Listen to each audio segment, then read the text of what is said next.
Hey, good job these interviews are only 4 minutes long because I have so many follow-up questions. However, my time is up. Thanks. Oh So I God, won't yeah. press you anymore. Brought in a kid last night. Might be something that interests you. Danny, you don't really seem like a dangerous person. I want to say straight off that I think the crowded room is fantastic. Thank you. You are fantastic as well. However, I'm not the only one who thinks so. Keith Goldsman called you, and I'm quoting, impossibly good. He said that as an actress, you are sincerely moved by whatever's happening in front of you. And that led me to think that most of your scenes, what's in front of you is Tom Holland. You know, you guys share such a long time across that desk from each other.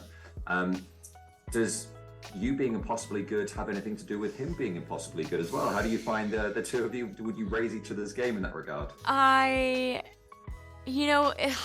lot happens in that room. There is a progression, an amazing progression in that room between these two characters, building this relationship, building this trust, and really, in turn, by the end, setting themselves free with the help of each other. And it's just like, it's so beautiful, but it's also, listen, I think in order for one person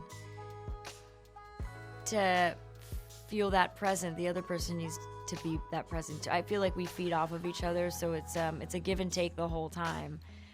I think I was sincerely in awe of what I was seeing across the table. Without giving too much away, I think what comes out of this guy, what is released in that room is physically and emotionally incredible and almost unbelievable. So it's like, it wasn't hard to find that sense of compassion and that curiosity and that shock for my character. Yeah. Tom just told me that it was about 100 pages of dialogue, essentially, that you two share in that room. And that sounds to me more like a play than it does a TV series or a film or anything. I was like, he's exaggerating, but I'm like, no, he's not. Well, for you, in what is essentially a one-setting TV series for you, how does that compare to, say, a film where you're asked to sing and move like Mamma Mia or Les Mis? Like, how those experiences differ for you? They're just different muscles, I think, that you're flexing in each genre or structure. I think this was very quiet and still, and there was a lot of patience needed from me as the human and the actor and the character. I love just sitting and having that silent space between the two of us. I think some of my favorite things to do are just have dialogue with one other person. Dancing and singing is fun.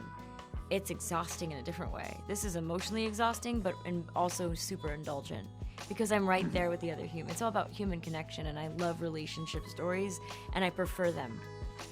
I also prefer dancing awkwardly to Lil Wayne, but this is something I really love doing. Also, I just like being off my feet, Yeah. A career question, if I may. I read the other day that you said you've had moments of complete regret in your career. One of them you pointed out was singing in Les Mis, which I disagreed with. I don't think you should regret that, but I don't know if you remember saying that. Yeah. So I'd like to know what else would you say is a regret in your career? Because I can't believe that you have many. I think the regrets weren't the choices I made in work. I think the regrets are choices I made in how I dealt with things at work. And I am still in the process of trying to find my own voice and stick to it and hold my ground. I think I was just taken advantage of, and I have a lot of regrets in letting people stay in my professional life longer than they should have. I suffered through strange personalities who didn't have my best interest at heart, and that's life stuff. But when it's in your career world, it makes things almost even worse in a way, because you're tied to them in a business sense, and it was just more choices I made, relationships I stayed into too long, and I think I don't have any regrets about any movies I did because I don't know. I think everything kind of falls into place the way it's meant to, and I'm so grateful for the opportunities I have had. I just wish I'd been naked less, I guess, too. Fair. Hey, good job these interviews are only 4 minutes long because I have so many follow-up questions. However, my time is up. Thanks. So I won't press for any more. All right. Amanda, thank you so much for your time. The crowded room is spectacular and you're brilliant in it too. Thank you. Danny, do you know why you're here? I have these blank spots.